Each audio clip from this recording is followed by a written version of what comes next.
Well, good morning again. We are going to conclude our series that we've been calling Crossing Over. And we've been looking at this idea of, as we move physically as a people, what does it mean to be the kind of people that can inhabit this new space well? Because actually, if God doesn't do the work he needs to do in us, the building can be as fancy as it wants and it will be completely useless. God has got to do something in and through us for that space to mean anything. And so we're going to close today looking at this passage in Joshua. We were with some friends this week, and one of them asked, one of the kids who were with asked this question: what does the amber light mean on the traffic lights? And there was a sort of a pregnant silence, shall we say, from all the adults as we sort of looked at each other searchingly for a good answer before someone suitably responded with the answer we all had on the tip of our tongue, which was, it means put your foot down and get cracking because it's about to change and you don't want to be stuck at a red light. When I did my driving test, I didn't pass first time round. According to my examiner, I showed, and I quote, undue caution and hesitancy and didn't go quickly enough. Doesn't really sound like me, if I'm honest. But there we go. So I passed the next time. But of course, the point of passing my driving test wasn't to get a certificate. It wasn't, oh, well done, you passed your driving test. The point was that I developed something. I now had the capability and the credentials to drive the car. The test wasn't the destination. It prepared me for what came next. And there's something of that going on in the text here. Israel has crossed the Jordan. Thousands upon thousands have made it to the other side. And before they rush on, God says to Joshua, this moment matters. There's something about this that we need to capture. Don't just move on from it. Mark it. Carry something from this moment into your future. Because these stones aren't a certificate saying, congratulations, you crossed a river. They're a testimony. They're a way of saying, God brought us through. We trusted him. He was faithful. And when the next river comes, we need to remember what kind of God it is that we follow. See, we're becoming a people who know how to cross rivers with God. And this is what's going on here. This is a wonderful story that people have crossed. And God speaks to Joshua and says, let's do this, because in the future we need to mark it. And this will be a reminder of what is to come, that you are a people who know how to cross rivers. In our house, if you've been to our house, in the bathroom, randomly, there is a stone next to the sink. And Abby and I think semi-illegally pinched this from a beach in Germany, but don't tell anyone. We were on the edge of a lake, and we sat there one morning praying. We said, God, we just want to pray, want to commit what is going on in our lives, what is going on in our future. And so this stone has come with us all around the world. And every time I see it, I'm just reminded of God's faithfulness in that moment. And when our kids pick it up, they go, why do we have this stone here? And we're able to go, this is why. This is a sign. This is an engagement with God that we made. And I see and think, gosh, God acted in our past. He held us in those moments. He is able to do it again. But it doesn't just make me warmly nostalgic. I remember what God did in those seasons and believe he can work again. And remember that God has planted something in our DNA for what is to come. So, firstly this, if you're taking notes, write this down. If you're not taking notes, just feel guilty and I'll get them to you later. But this is the first thing that we see. Remember what did God do? Remember, what did God do? There's something almost strange about what God asked them to do. They've just experienced an extraordinary miracle. The Jordan has stopped. Thousands upon thousands of people have crossed. But before they rush on, God says, stop, pick something up. You're going to need to remember this. And here's why. God anticipates a day when the extraordinary will have become ordinary. God anticipates that when something that was so mind-blowing at the moment would just become commonplace to them. I don't know if you recognize that. The new car that promised everything eventually becomes the car you barely notice. The career you longed for becomes another day at work. The person you nervously asked out on a date is now the annoying person who steals the quilt in the middle of the night and leaves their dirty washing on the floor. I don't want to mention any names, I'm just mentioning it for a friend. We have this extraordinary capacity to become accustomed to the things that once amazed us. And God seems to understand that about his people. There will come a generation who didn't see the water stop. They didn't stand on the riverbed and they didn't experience the uncertainty of stepping out or the relief of reaching the other side. And they'll just see 12 stones sitting there. And God anticipates the question and says, in the future when your children ask what these stones mean, tell them a story. Tell them a great story. Tell them what God did. Tell them how the river stopped. Tell them how God made a way when there wasn't a way. Tell them what it felt like when you didn't know what was going to happen. Don't allow the story of God's faithfulness to simply disappear into the past. You know, when we talk to our kids sometimes and that we're thinking about what might be in the future, or we're thinking about making a decision to come here even, and we were able to go to them, do you know, guys, there were times when we didn't know where the next meal was going to come from, and someone turned up at our house with bags of groceries. Teaching theory only goes so far. Storytelling will remind us what God can do. There's something about that. God knows how easily he forgets. So he gives Israel a way of keeping the story. The stones become a kind of memory bank. They carry a testimony. This is what God did here. And I think this is something wonderful as we look at what is going on. And, I bump into people in our community and they go, oh, you're the ones who are building this. That's interesting. I'm intrigued to see this. I want to come and check this out. And my response is, oh, have you heard of the Alpha Course? It's a great way into people, isn't it? But they want to see what's going on here. And then the surprise of the story. And as we go forward, we'll be able to tell the story again and again. There are moments in our own lives where we've known God's provision, moments when a door opened that we couldn't open for ourselves, moments of healing or reconciliation, moments where we prayed and something happened, and perhaps moments when nothing happened as we expected, but we somehow discovered that God held us anyway. And these stories matter because we need to be reminded, and the community around us need to be reminded. We become a visible testimony to people. The way we respond when things go wrong. What you do with your money. How tightly you hold on to things. How you treat people. What you do when you're afraid, the risks you're prepared to take, and the things you celebrate. Our lives begin to be stones for other people's lives. They begin a testament, they ask questions. People look at us and they either consciously or unconsciously ask the Joshua question, what does this mean?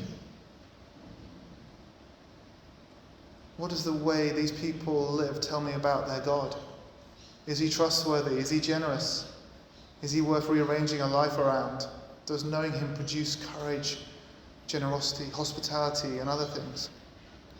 And when people have become a Christian in a crowd of non-Christians, the most common thing that I hear back from them is people going to them and go, there's something different about you. There's something different about you. You see, something in them changes that becomes visible. And that's true of us collectively as well. And part of the story of this building matters because it's becoming one of our stones. There are stories attached to getting here. Prayers, uncertainty, generosity, decisions, risks and moments we weren't sure what would happen next. And we need to remember those things. But not because we want to spend the next 20 years talking about this season, but because remembering what God has done enlarges our imagination for what God might do again. We remember yesterday's faithfulness so that when we face tomorrow's uncertainty, we know something about the God who goes with us. Corrie ten Boom, who some of you will know, once said, you can always trust an unknown future to a known God. Secondly, this because there's something deeper happening here. What does the story teach us about who we're becoming? What does the story teach us about who we're becoming? Israel isn't being invited into nostalgia. These stones aren't there so that once a year we can gather around and say, do you remember that amazing day at the Jordan? Those were the days, weren't they? We hear that. I hear that so often in church circles where the church go, oh, do you remember those days? Biblical remembering is much more dynamic than that. The stories we tell about God become the shape of the kind of people we become. And that is why the question from the children matters so much when they say, what do these stones mean? Because the answer isn't ultimately about stones. The answer is, let me tell you about a God who brought us across the Jordan. Let me tell you when we discovered something about him, when the river was in front of us and we couldn't see a way through. Let me tell you how faithful he was. Let me tell you what happened when we trusted him. And in telling you about who God is, I'm also telling you something about who we are. We're the people of God. And this isn't an isolated moment in the Old Testament. You get this exactly the same pattern around Passover and other moments. But in Passover, they say, when your children ask, what does this mean? You tell them. You see it again and again in Scripture. God repeatedly builds things into Israel's life that will provoke questions. Something happens, and the children become curious, and the story is told. God's action is interpreted, and another generation discovers who God is. That's not accidental, that's formation. That's what it means to become God's people. It's not a transfer of information about God, it's forming a people to live with a particular understanding. And I wonder if this is something that God might be doing in us, that we just carry a certain DNA. We've been learning how to cross rivers. We've been establishing habits and convictions that we're going to need long after we've moved into this new building. And this is where culture gets built, not primarily through clever statements on our walls or whatever, but culture is built through hundreds of small moments in which we decide what people like us will do. And it's seen in the little things. Someone new walks through the door and doesn't know anybody. What happens? Do we think, well, somebody should really go and talk to them? Or do we instinctively just move towards them because we become the kind of people who make room? Someone has an idea that's out there, and it's unusual, and it might not work. We've never done it before. Is our instinct, well, it's not really what we do? Or have we become curious enough to go, that's interesting, why don't we give it a try? Sat with just a couple of people the last couple of weeks. One of them said, I think God's been speaking to me about people who are leaving prison and what does hope look like for them. Someone else said, I'm passionate about entrepreneurship in our time. What does it look like for the way of Jesus? Particularly women in entrepreneurship, what does that look like? And our instinct is often to go, well, I wonder if our instinct could be, I wonder what God might be saying in that.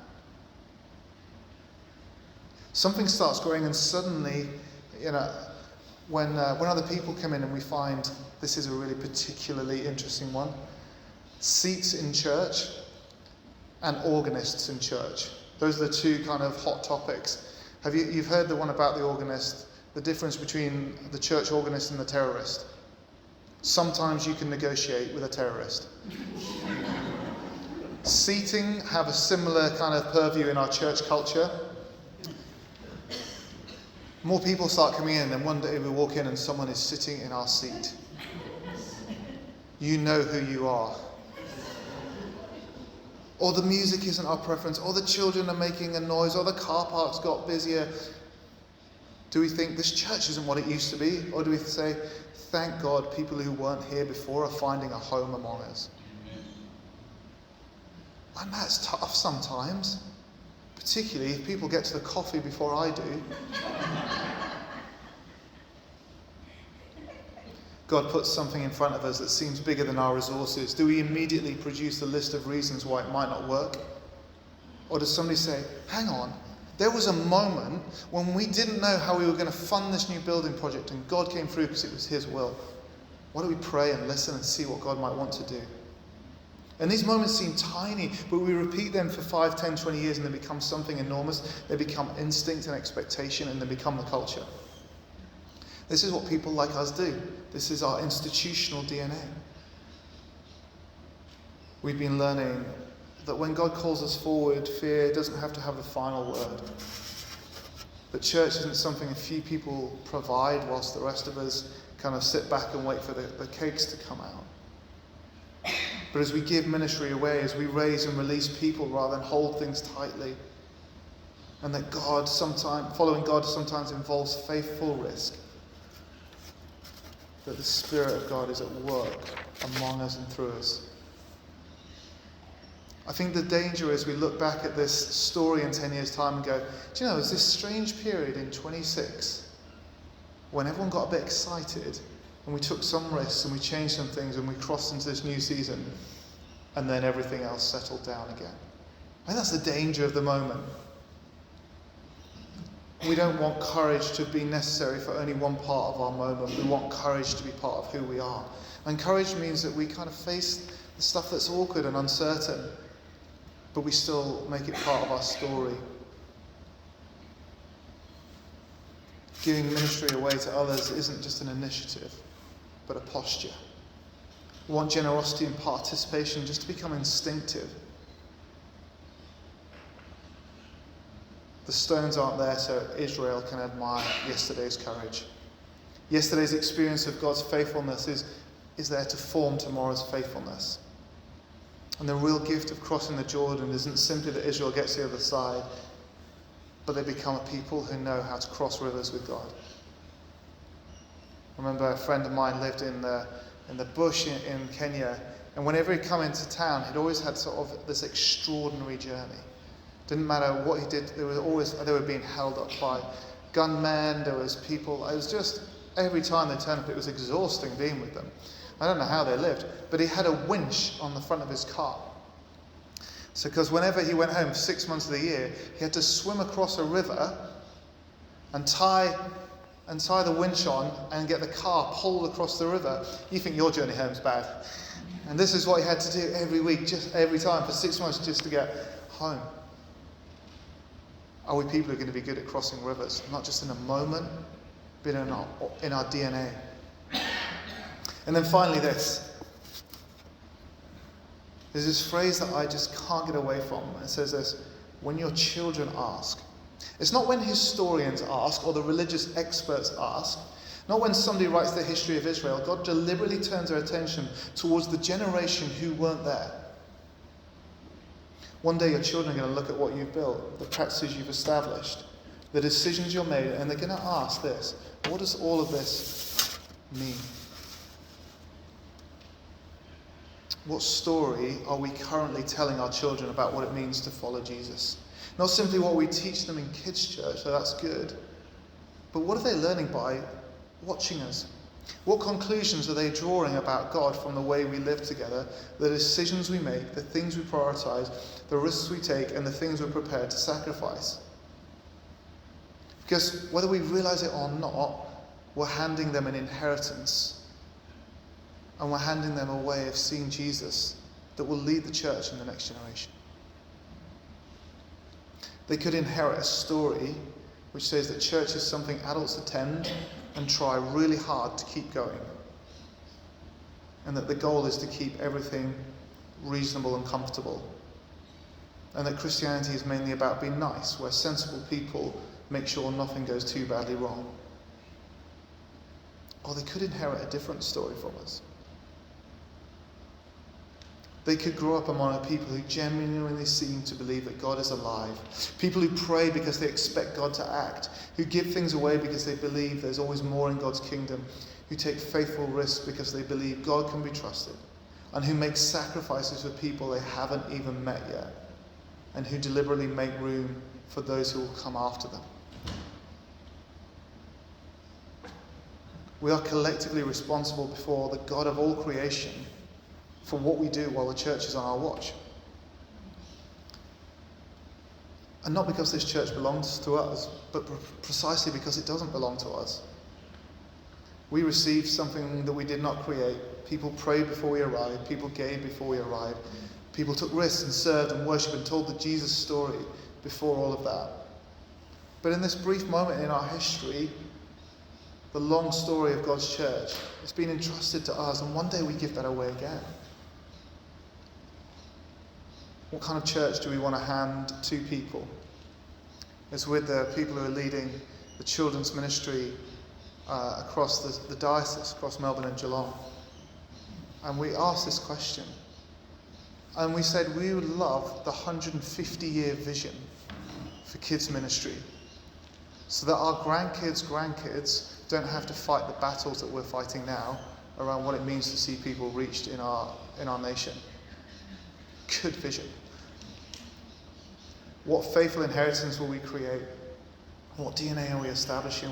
What stories will they live from when they face rivers that we don't even know exist yet? Because this is what good inheritance does. We don't need to make every decision for the next generation. We couldn't even if we tried. Their world will be different. Their challenge is different. But what we can give them a deep confidence in the character of God. Give them stories that say, when we didn't know what to do, like Lucy said this morning, when we didn't know what to do, we prayed. When God called us forward, we went, and sometimes nervously, but we went.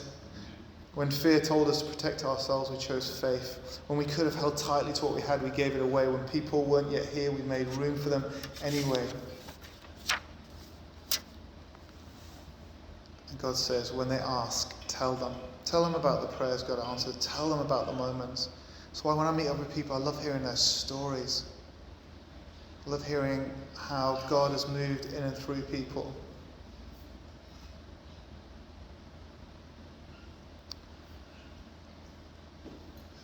We're not just simply doing buildings or programs, or even just trying to build a successful church. We want to give people stories to live from, stories that enlarge imagination for what God might do.